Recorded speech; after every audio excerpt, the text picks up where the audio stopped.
Hi, I'm Jeannie Thomas, and I will be interviewing my mom, Audrey Betsuie. The first question is, what interests you into weaving? I kind of was pushed into weaving when we were little kids. My grandma made us weave rugs as little girls. It was something that we needed to learn. So I just wanted to be like the adult ladies in the house. So I decided that I wanted to know how to weave. Okay, who taught you how to weave?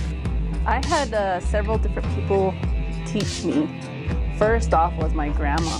She was really patient. She was my very first teacher. She taught me how to do a lot of traditional stuff, so she taught me how to weave. And then I have an aunt named Alice, and she still weaves a lot of rugs, and she's also taught me how to do different things, like, you know, different designs. They would teach you how to do certain designs, and so she taught me some of her designs that she would weave, and she would help me out while I was weaving and help me to finish them.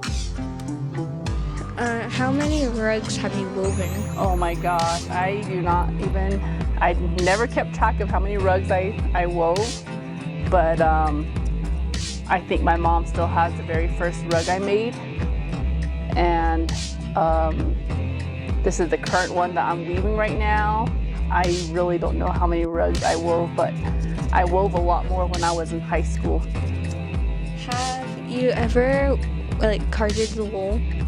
Yes. So again, just being out at sheep camp with my grandma, we would shear the sheep, and then we would clean it.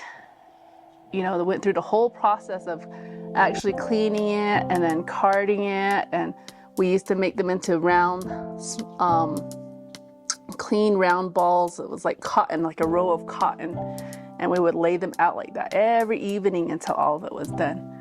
So as a young kid, yes, I did, but right now at an adult age, I haven't carded wool in a while. Have you ever spun the wool? Yes, even this part right here, the edges, you still have to spin that you have to spin it tight and strong, so that that involves spinning just right before you make this. You know those round balls that I told you, of wool, they eventually come out to something small like this.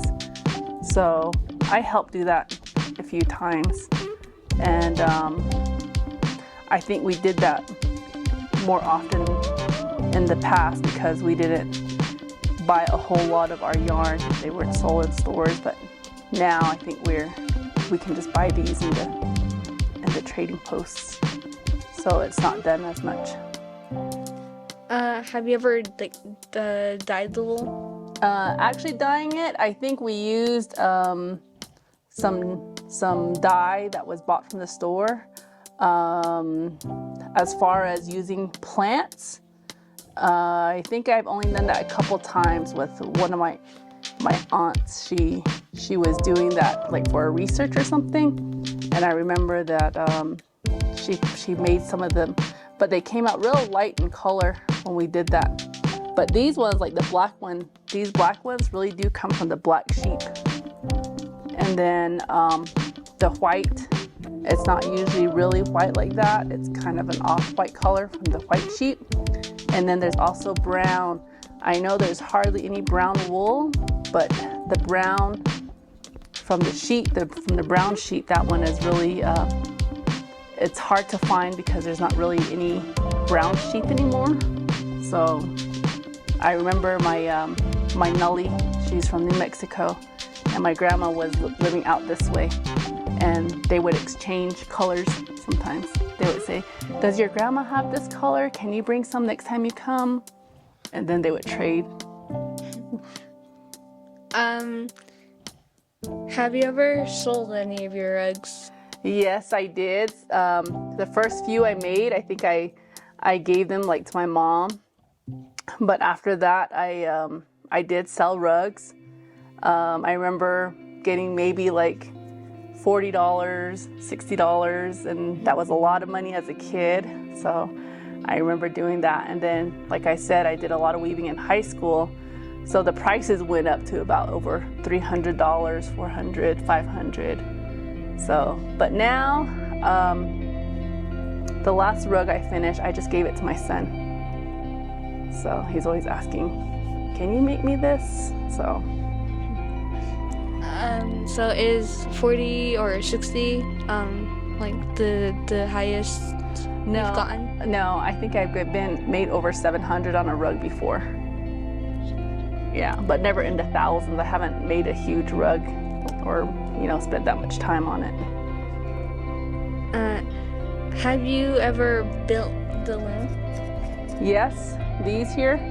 I remember my very first loom, I built it with my dad, and we made it red.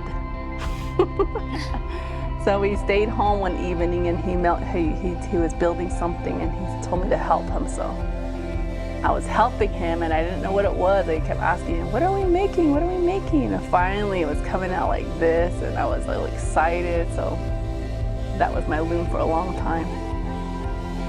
It was made out of wood, and it was painted red after that.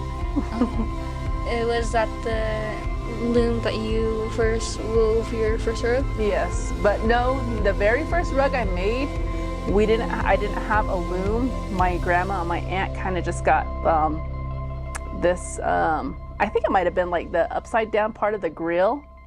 They just used that and put a stick at the bottom and on top, and I think this is what this was used for. Or this part right here and this part, and I just used the end of the grill to make a rug. That was what I used the very first time. Oh, cool. Is there anything that you'd like to add on to weaving? I've learned different designs. Like this is just more of the traditional straightforward weaving. But there's one called raised outlines. So I've done a rug like that before, and I've made those bird rugs, with the tree of life, with the basket down here, and then there's the corn stalk and the birds. I've made those before. But I don't know. I think I'll keep exploring and figuring out what to make, and hopefully a lot of times your designs just come to you, and as you're doing it, you really don't plan it out. What do you like most about weaving? When I'm weaving, I remember a lot of my childhood and my grandma, and sometimes I do just sit here and listen to because I remember when we were young, all we listened to was the radio. So sometimes I still do that. And then I like it because people else be like, "Oh, I didn't know you know how to do that." And I don't think there's very many people that know how to weave. So just keeping that tradition going, I think it's really important, and to have the next generation learn how to do it. So I get excited about that when my daughter weaves a rug, and my nieces, I know I like to get one set up for each of them and have them finish one. Is there anything else you'd like to add? No, but if you young kids ever want to learn to weave, and someone's willing to teach you, I think you guys should take up that offer. So, this was always a way to make money. I was always taught, your job is not guaranteed. Learn how to do something that you can do to support yourself and your family. So I think that's still true today. So everyone, all the kids in the next generation, I feel you guys should learn to weave. Also, what teachings are involved in weaving? I would think one of the first things that the rug weaving teaches you is discipline, self-discipline. You have to get yourself to work on this every day, because when you weave a rug, you're not supposed to let it sit very long. Just like everything in our culture, there's all of these pieces here have like a spirit, and the longer you leave them, you know, it's gonna start messing with like your thinking and stuff like that. That's what, in our culture, that's what we're taught. So all of these things here play a role in helping you become a better person,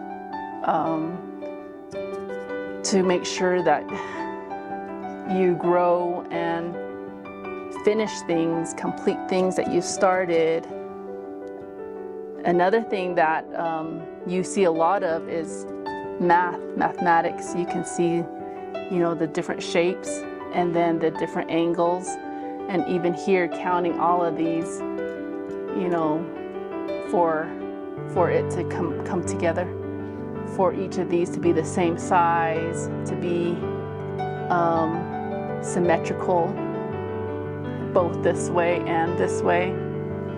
So there's a lot of geometry and counting involved, and I think that's what helps a lot of our people, native people, because they do a lot of arts and craft to be really good at mathematics, being really good math students, and they're able to catch on really quickly. Okay, thank you for accepting the interview. You're welcome, and thank you for asking. I